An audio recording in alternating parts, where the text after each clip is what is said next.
Maybe we can do a countdown in the future. People do a countdown. Yeah, I mean that the silence you hear is our decision not to put music in because we're tiptoeing our way into the brave new world of YouTube. Normally we have some music on and Mike says, "Don't start running your mouth till about 25 seconds in." But I didn't want you to think that there was nothing going on here because there's plenty going on here. Welcome back to Law and Legitimacy, everybody. It's Monday. That's it. We're climbing Sunshine Mountain. And did you know that today, if you pick up your phone and dial 1-800-DIAL-NONSENSE, you will be the recipient of a $25 gift certificate courtesy of the government of Taiwan. Okay, April Fools. It was it was an effort. It was blame. What could I tell you? Yeah. Hey, the Donald Trump Bible, the God Bless America Bible is now on the market. $60 for that Bible. I'm smelling sacrilege. I'm told for a premium with the Bible, you get a fire extinguisher in case the thing bursts into flames. The Donald Trump Bible. You know, the Catholic Church is going to redo the Trinity. It's me, myself, and I, according to Donald. Yeah. Genesis is going to be redone. In the beginning, the God created Donald, St. Paul's going to be done. All have fallen short of the glory of Donald. The gospel. What's the gospel's shortest verse? Donald wept. Jesus has returned. He's got orange hair. I'm even told now that in moments of passion, and that's this private sort of passion that we can't talk about on YouTube without running the risk of a strike. I'm told that in private moments of passion, women across the country are screaming, "Oh, Donald." And we're not referring to Stormy Daniels. I mean, Mike, what up with this? Is nothing sacred any longer? What explains the energy of Donald Trump? I've seen a little bit about this floating on social media for the past several weeks. I didn't realize that the Bibles were about $60, but apparently they are. And I'm ambivalent, Norm. I think that there are people who are willing to buy these because they are licensed and they know that the money from the license is somehow making its way to Donald Trump. And there is an FAQ on the website. I'll share the FAQ. A frequently asked question for those of you of a certain age. We're not talking about fakwars, units of some sort of unknown currency in a parallel universe. So is any of the money from this Bible going to the Donald J. Trump campaign for president? And the answer is no. God bless the USABible.com is not political and has nothing to do with any political campaign. It is not owned, managed, or controlled by Donald J. Trump, the Trump Organization, CIC Ventures, LLC, or any of their respective principals or affiliates. It uses Donald J. Trump's name, likeness, and image under paid license from CIC Ventures, LLC, which license may be terminated or revoked according to its terms. So I think that the better way to answer the question that's being asked there is to say what Donald Trump does with his money is up to him, right? It's assumed that perhaps some of that money would go to his campaign. And prior to all of the Truth Social and the SPAC, or the Special Purpose Acquisition Corporation that Truth Social was a part of, that took that parent company public, and the forthcoming windfall. Prior to that, there was a lot of reporting, and the reason I was hearing that comparative reporting about the Trump Bible, Norm, is because the fundraising efforts as between Trump and Biden were pretty disparate. Biden has been out fundraising Trump in large measure, as the story about Trump sort of hucking these Bibles was coming out, and the price point for these things. We were also seeing Joseph Biden do this lavish dinner where they were like $500,000, ticket, up to $500,000 tickets. And what do you get for $500,000? A sautéed finger or what? No, I mean, seriously. Hey, you want to come to dinner at my place? We're serving steak and eggs. You can sit with me for $500,000. I could eat the bread of life and live eternally for that. I mean, what's up with that? Who pays that kind of money, and why? And Junior, I don't know if you're right about this, or if this is true. I'm going to give you the benefit of the doubt here. I have no reason to question this, but Trump is doing Lee Greenwood. So Lee Greenwood is the gentleman in the picture there, Norm, a favor by endorsing the Bible because Lee is having medical problems and needs money. No good deed goes unpunished. So there may be something to that. However, that may be a very convenient justification that has come out as a. I just don't think that there's a lot here that needs defending, to be honest with you. Like I said, I think that there is a. No, I'm not attacking it. I'm trying to understand it. I mean, I view the Bible. I've been rereading the Bible. When I was on trial with the Proud Boys in Washington D.C., one of the unremarked upon treasures of Washington D.C. is the Bible Museum. If you're going to the nation's capital, by all means hit the various museums that the Smithsonian sponsors, but take a trip to the National Bible or to the Bible Museum. This is founded by the folks from Hobby Lobby who collected biblical artifacts in their travels along the world. They put them on display in a traveling show, as it were, around the country, and they've now housed them in a museum. It's a 4-story or maybe 5-story facility, which has a floor devoted to the Bible in American life, ancient Israel, a history of the Bible and Western civilization. And it's a truly remarkable experience. And it's got a decent bookstore. So I bought myself a study Bible. I started to plow my way through it during the Proud Boys trial. I've returned to it now. And, the book resonates with our history. And when you actually read it, you see that there is a robust life of the spirit, just described in it, that has defined a culture, that has defined a civilization. And so it's a wonderful book. Last week on Good Friday, we talked about one of King David's Psalms. And here he was the most powerful man in Israel, reduced to a radical sense of dependency on God's grace and mercy. Candidly, I think we need more of that in our world and in our lives, and we need to experience the fact that we are spiritual things, or things possessed of spirit, and that our bodies merely house that. And you're thinking, wait a minute, what's this have to do with law and legitimacy? Perhaps everything. But so the idea that somehow Donald Trump is going to do what a college athlete does, though, and generate name, image, and likeness points from selling the Bible is to me absolute madness. Well, according to the Politico article that I've got on the screen here, it obviously has a picture of Senator Raphael Warnock, who is also a pastor, Democrat senator, and I believe he's from Georgia. Yeah, Democrat from Georgia.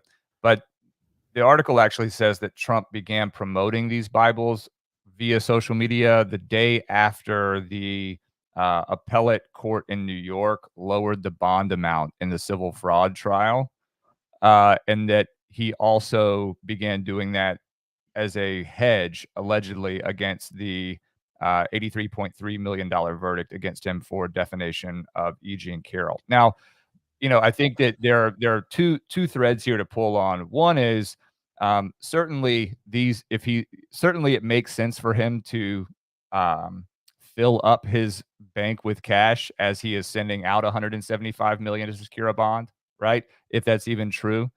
But again, I think that what's really happening here is, and I think, Norm, I hear everything that you just said, and I tend to agree with every word of it.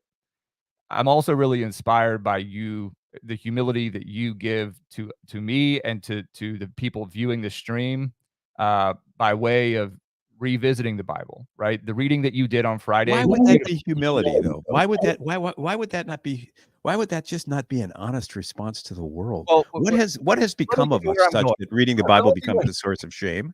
Let me get to where I'm going now. And I'm sorry for the brief aside there, but I didn't want it to just go. I didn't want it to sit aside and get back to. But Raphael Warnock saying anything about what is holy or whatever, right?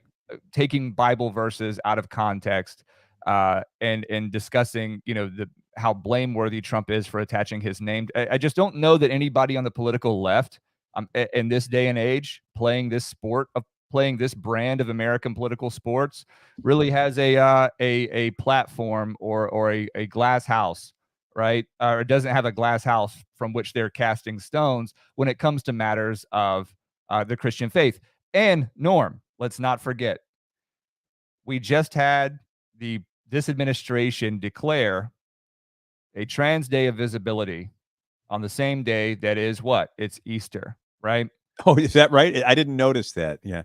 May the red robin come bobbing along. But the question is, what does it identify as, right? Well, and that's but all these things exist in the exact same ecosystem right now. So at the same time as you've got a Democrat senator from Georgia trying to pillory Trump for putting his name on Bibles and saying that the Bible doesn't need Donald Trump's endorsement. That's not the point, obviously, you idiot. But But I think more importantly, there is a demographic of people, namely Trump's voting base, that is more than happy to pay $60 for a Bible, provided that there is a demand to publish the word, as it were, and especially in the context of an administration that seems hell-bent on forcing this issue of trans visibility and the pride flag, etc., as its own sort of cult-like religion down the country's throat. So I think, to me, that is the way to view this in context. Yeah, in isolation, kind of a weird thing to do, but people are happy to oblige right now, Norm. I guess, but I mean, we don't need to spend. I'm hearing an echo here. We don't need to spend $60 on a Bible. The Gideon Society produces them for free. I find it somewhat offensive that Donald's out there hawking the Bible for $1. And if you're going to buy a Trump Bible or buy a Bible at all, don't just let it sit on the shelf gathering dust. Encounter it. I mean, the Book of Psalms is a truly extraordinary book. It's right. It's sort of like right there with St. Augustine's Confessions.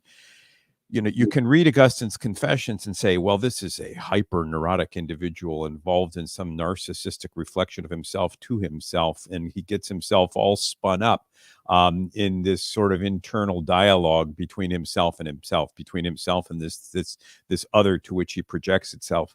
But open yourself to the possibility that you don't know what you don't know, that there is a world out there that is unseen and unknown, and that world is the divine, or that world is the spirit world. I mean, that's simply what the Confessions is about, frankly, our sense of radical dependency on God. And it's what David talks about in the Psalms. So, Mike, I appreciate your remarks about humility. I just think that sometimes and often, and a life honestly led should drive a person to their knees in prayer. And in the United States, that we have forgotten how to pray is perhaps the biggest national tragedy. But anyhow, let's move on. You put this on my radar as well. So talking about Trump stock, you said that this was interesting. You want to talk about this? Yeah, I don't. One of my very best friends is Jim Newton. In fact, probably my best friend. He has been on the show before. He's a trial lawyer in Connecticut, and I spent a lot of time with him. We were talking this morning. We had coffee about 5 o'clock this morning, trying to understand Trump. And what his popularity is, what the energy is that he brings to the national discussion. He's more. Many people want to minimize him and say he's a sociopath and narcissist. He's this, he's that. But yet he dominates so much of the national discussion with the energy that he brings. And I want to understand that energy. I continue to say that Donald Trump is the canary in the coal mine of our national life. That when he speaks, it resonates within a certain number of people, whether they're good or ill. And understanding that resonance is the key to understanding the culture within which we live. And so we have that discussion this morning. I wander into the office and suddenly I read that, there's stock in the Trump media and tech company worth $8.5 billion. Notwithstanding the fact that this man has been indicted many times, faces 91 criminal counts in state and federal court. He's been sued, and he's got to pay judgments and all that other jazz. I see. You've got a comment ineligible. They can't hear me because of the echo. I don't know what to do with that. But notwithstanding all of that, the stock continues to rise. And he energizes the national discussion. I mean, are we heading to a national nerve breakdown? I mean, what's your take? I turned my volume down just to see if I was testing to see. I don't know where your echo is coming. I don't know either. I think it just may be your mic, but I've done everything I could. Everyone, if you could just confirm that. Am I echoing? Can someone in the chat just give us a quick heat check on that? You spend a lot of time talking and thinking about, I think, Trump's polarity, I'll call it. But I think that it's pretty self-evident. It's almost as if a forest of the trees thing. I mean, my preoccupation and my interest in someone like Vivek, and even our shared interest in understanding someone like Nicole Shanahan, even as recently as last week, I think demonstrates an appetite and a hunger for someone or a group of people, a new generation of politicians that have some level of foundation and competence that the public can look at and appraise on its own, but is relevant for current problems. I think that what America largely sees in Trump, this is obviously just my opinion, but what America sees in Trump right now is that Trump represents a a full stop, applying all brakes, hitting, pulling the e-brake on this tremendous cultural depraved slide into where we don't know that is represented by the establishment game, right? Those that align themselves with the Biden administration. We can use any number of phrases, Norm. The bureaucracy, the managerial class, the deep state, etc. What Trump represents is clearly his position as an outsider, someone who is at least trustworthy from that perspective, and someone who will hold the line until such time as we can get to the next phase. That's as much And as what it is is. that? That's What exactly is that right, Norm. We phase? talk about that on this show all the time, and I think that's why I go nuts when someone like Vivek is so quickly just like rejected out of hand, right? Because he's too young or he's too good to be true, that kind of thing. I mean, we do, I think I was thinking about this over the weekend that we are a very paranoid nation right now. I mean, I think en masse we are incredibly paranoid.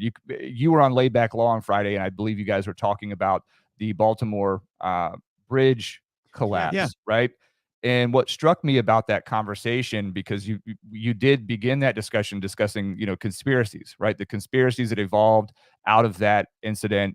I think there were several names that were mentioned as being sort of the progenitors of that initial conspiratorial narrative generating. And I think that what I'm fascinated with, the same way that you are, and I think in a different respect, is sort of the appetite for the explanation that represents sort of this paranoia about how quickly our nation's decline is occurring, right?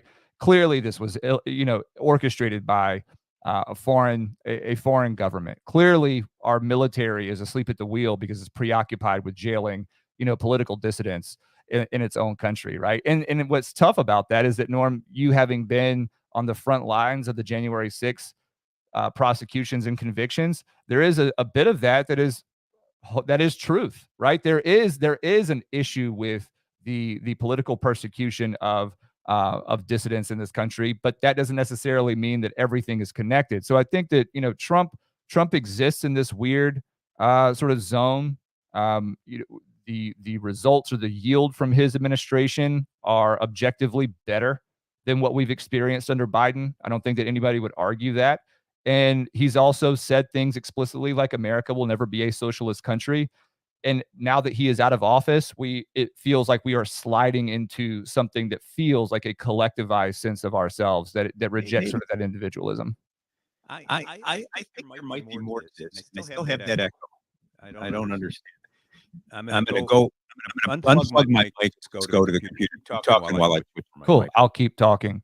Warrior Biatch says Vivek is just like Obama, and then Junior says Vivek Obama 2.0. Of course, but I would go as far as to say that if he remains as part of Trump's cabinet and is a part of this, you owe yourself a little more than those cheap sound bites.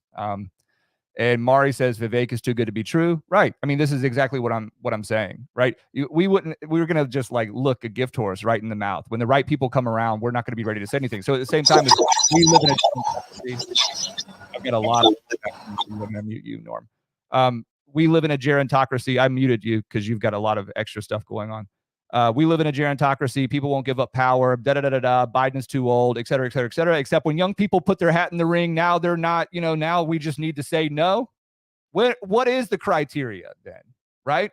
Junior, Mari, Warrior, Biatch, what's the criteria for young people to get in here and convince you that we're capable of doing something?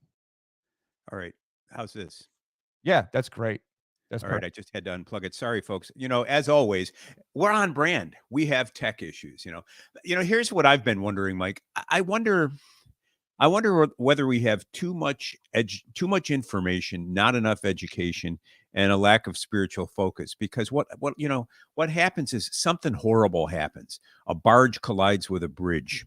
in Baltimore, and it's a tragic event. It's a horrifying event. It captures the national imagination, and so it's thrown into the ether, this event, and then everybody is free to attribute meaning to it, to ascribe an element of causation to it, and then the creative among us take those isolated data points and come up with explanations because we search for meaning. And then we end up with conspiracy theorists and theories whose meaning satisfies, not necessarily because it's true, but perhaps because of the charisma of the leader or the speaker, or because of the need to mobilize around a particular idea, or because of the search for power. And it seems to me that we've become spiritually, morally, and intellectually bereft. And I wonder if it's a function of just social media barrage, which of course we are contributing to. And I hate to say it, but I actually wonder whether something like mindfulness, those discussions of mindfulness or spirituality, is really necessary, and whether in the United States we're on the cusp of what I'll call the third great awakening. We need to be recalled to our roots as spiritual beings. And I say that, and some part of me tremors as I say that, because, oh, come on, we live in a world that is just matter in motion. But how do we really know that? And it's so paradoxical to me right now. You've got Sam Harris and others who will deny the reality of a spirit world or of spirituality and talk about the world as simply being material. And people in that same ilk won't blush when they talk about the problem of parallel universes. And they may say, in a world of infinite space of time, if it's probable, it's possible. And if it's possible, it's likely. And if it's likely, it's occurring. And therefore, there's every reason or no reason to disbelieve that we might be avatars in a video game played by children online elsewhere. And of course, that's ridiculous. We are sensuous and spiritual beings located in space and time in this world, relating to one another and to our broader culture and society. And it may be that the nuttiness and the cognitive dissonance that social media produces is really a function of a lack of spirituality, of a lack of common basis of worship, of a lack of a belief in an unseen power, call it God, who is everywhere present and forever out of view. And it's a late life awakening that brings me to this conclusion. But when I look at the craziness of our times, I can't help but wonder whether our national dissonance is really a thunderclap on the way to something that I would call a third great awakening. We've had them at various points in American history where there were times of rapid change and we lost our way. Maybe it's time for one now. Who knows? I'll leave that to the preachers. Hey, let's talk about Samuel Bankman-Fried. 25 years in prison. So Judge says let me tee this up for you. So on Laid Back Law on Friday, this came up, and Norm, you are a defense attorney that other defense attorneys look to for guidance, and it was made very clear. That's called the blind leading the blind, folks.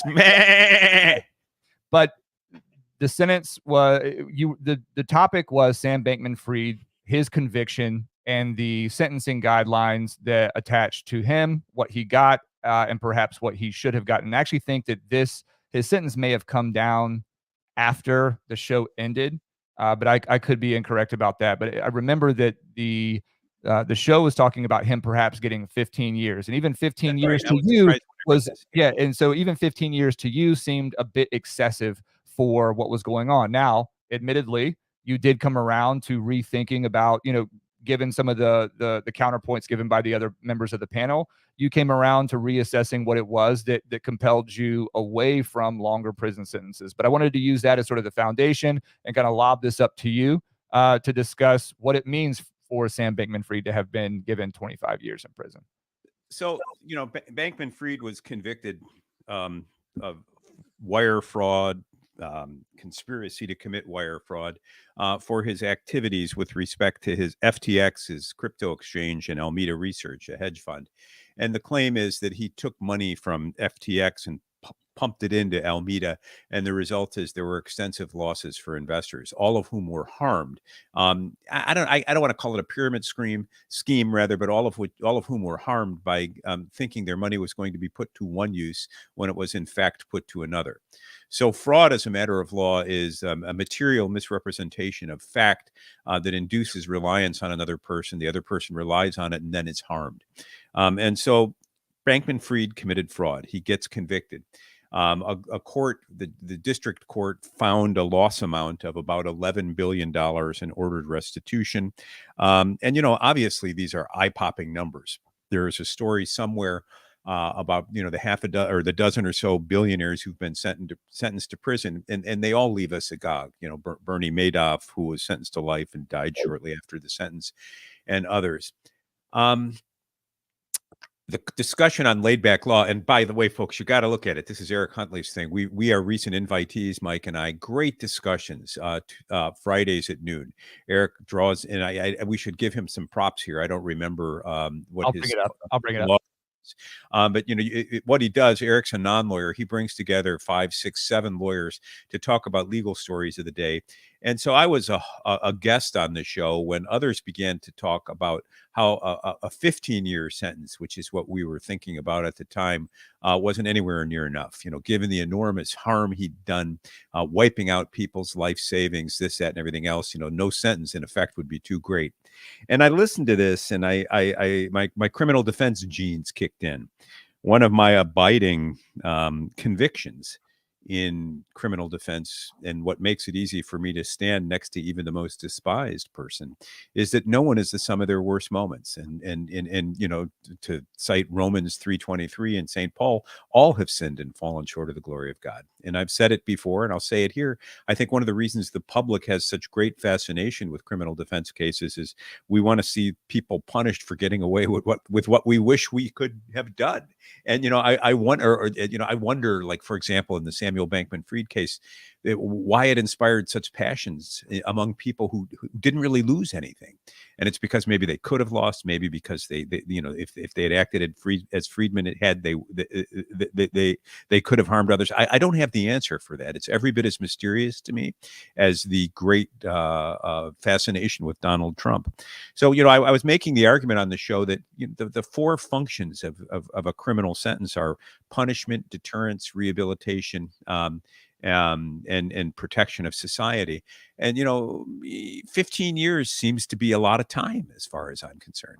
The others were saying the great harm requires a greater punishment. Talk about what. So you gave an illustration, I think, that was moving for Joe and a couple of other of the panelists, but in particular, you said the first year, you can do a year. Second year, okay, but give that progression that you gave to the panel, please. So I've had the fortune or misfortune. I've had the experience of being in the lives of many people who have lost their liberty as a result of convictions, whether by way of plea or verdicts. And I'm involved on an almost daily basis in the excruciating, soul-crushing experience of plea bargaining. That is telling a person you are going to go from one state that is liberty to another that is confinement for X period of years. And so you have to provide people, the law says, with heartfelt advice. You just can't mail it in. It's not a numbers game. And so what I often tell people who are terrified of a short sentence is, anybody can do a year. You go behind bars and you say, next year at this time, I'll be home. And no matter how unpleasant the experience is, that becomes your anchor. And you look back as the year goes by and you say, all right, I've done so much time. 2 years is a little bit more difficult because in that first year, you've got another year to go. But in the second year, you look back and you say, I've done it before. I can do it again. I'm almost home. Sentences of 3 or more years begin to change a person. And you will hear prisoners who've done significant prison sentences talk about the time doing them. They become institutionalized. You lose track of your place in the world and you come out anchorless, almost rudderless. In eras of rapid technological change, you sometimes hear prisoners. Not long ago, you'd hear them come out if they went in before cell phones came out, and you come out now, everybody's looking, like this. We're thinking, we got a bunch of thumb jitterers. So it's a truly remarkable. Experience confinement is. And so 15 years is a significant portion of anybody's life. Now, the pushback was he's got so much wealth, Samuel Bankman-Fried does. When he comes out, he's actually going to grow wealthier given the compound interest issue with respect to whatever money he has. And how fair is the sentence? And can he ever pay back what injury he's caused? For the person who lost their life savings, Friedman making money on his investments while he's in prison is an insult. Well, we don't kill everybody who commits a crime. And even killing them doesn't recompense the harm. And so I think at some level, everybody, even a crime victim, has to pick up their bed and walk and move on. And you can't get water out of a stone. You can't make Samuel Bankman-Fried a non-fraudulent person. And those who are victimized by the fraud, at some level, have to accept the harm that's been done and moved on. One of the persons said, well, how would you feel if you were a person who'd been victimized by Samuel Bankman-Fried? And I reminded him, I said, the criminal law has as a maxim that no one can be a judge in their own case. And this is why we don't have private vendettas or retribution as a means of resolving criminal cases, but why we let society solve the problem with a sense of just deserts. Now, under federal sentencing guidelines, which and Bankman-Fried was sentenced in federal court, there's federal sentencing guideline 2B1.1, which staggers the penalty based on the loss amount, but that tops out at about $20 million, which is the maximum loss amount, and it's $20 million and above. And so somebody like Samuel Bankman-Fried breaks the charts. He's over the top, and I guess that makes us all marvel at what he's done. But it's still not at all clear to me that his life has to be extinguished as a result of what he did. I think we have to own the fact that we permitted him to do it. And in the same way that the marketplace yields the mad, frenetic energy of Donald Trump and his Trump media and tech company being worth $8.5 billion, or we have to acknowledge the fact that Donald Trump endorses the Bible and then sells it, and people do this for reasons all their own. There's something here that needs explaining that's not quite in focus for me. But I think the Samuel Bankman-Fried case, is a significant one, and it sheds light on the criminal sanction.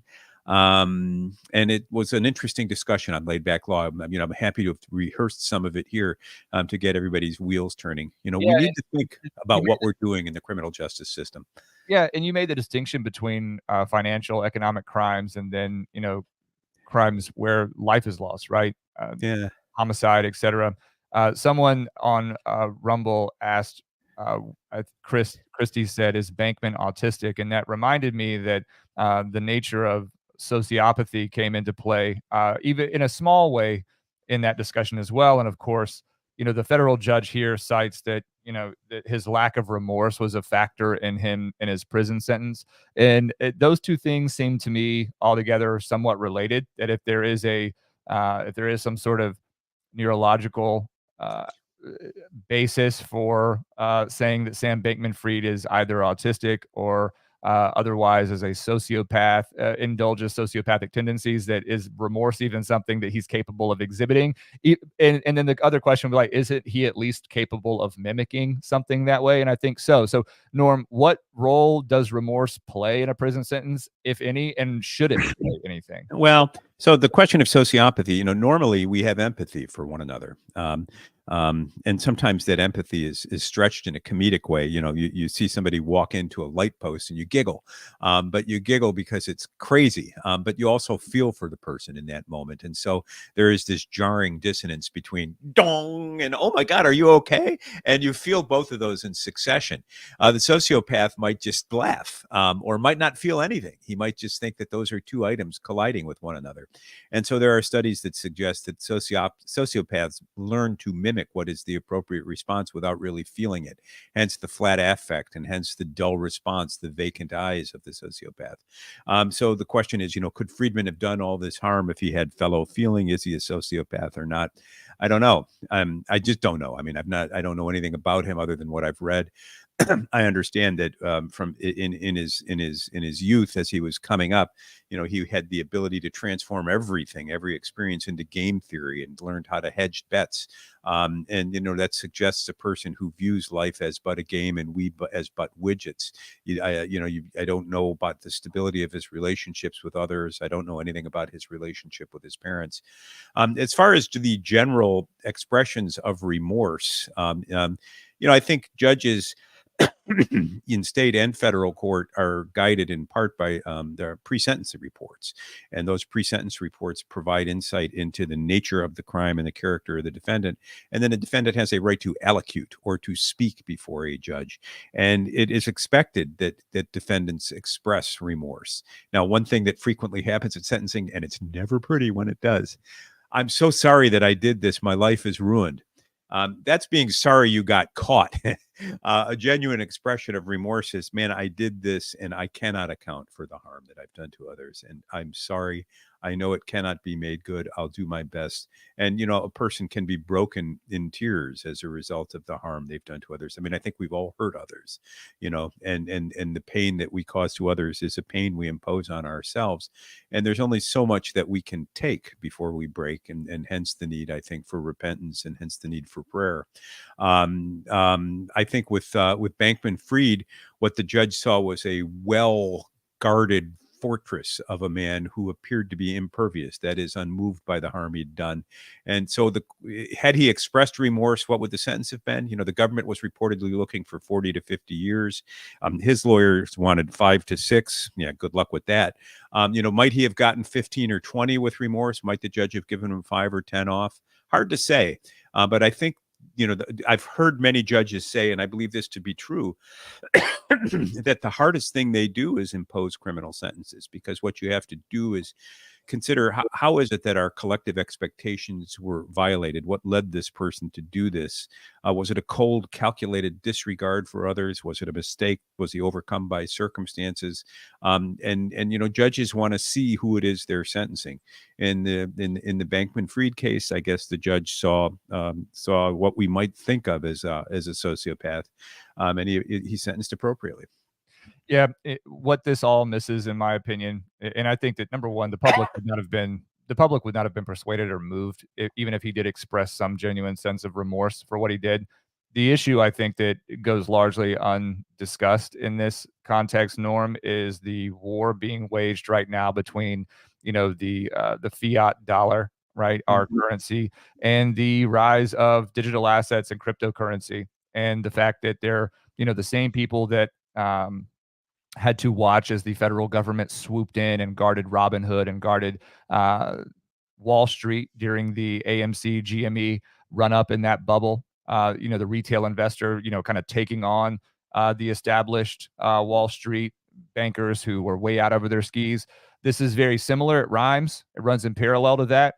The fact that somebody like Sam Bankman-Fried could take the name of FTX and largely speak about cryptocurrency more broadly, buying through that, and then crater it like that, crater people's retirements, crater people's investments.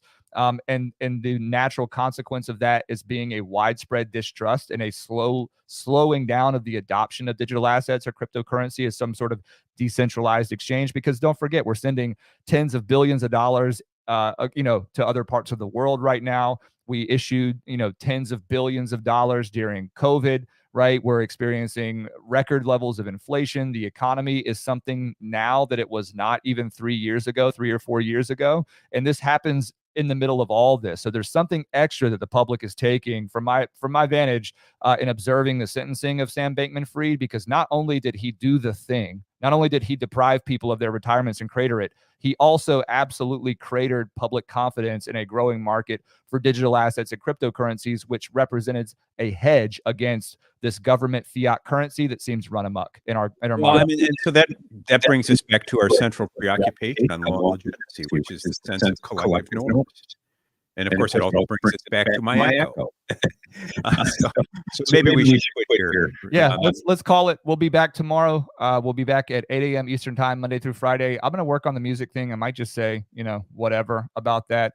If you didn't get a chance to watch Norm on Laid Back Law on Friday, do go and take a look at that. I'll put it back here on the screen. Well, no, I won't. I'm not going to do that. At Laid Back Law Show on YouTube. Great show, great guests, great topics to discuss. And then we'll be back here tomorrow morning, 8 a.m. Eastern time at LawPod Daily on YouTube, on X, and on Rumble, Law and Legitimacy. Norm, anything else? AMF, yo. AMF, yo. See you tomorrow.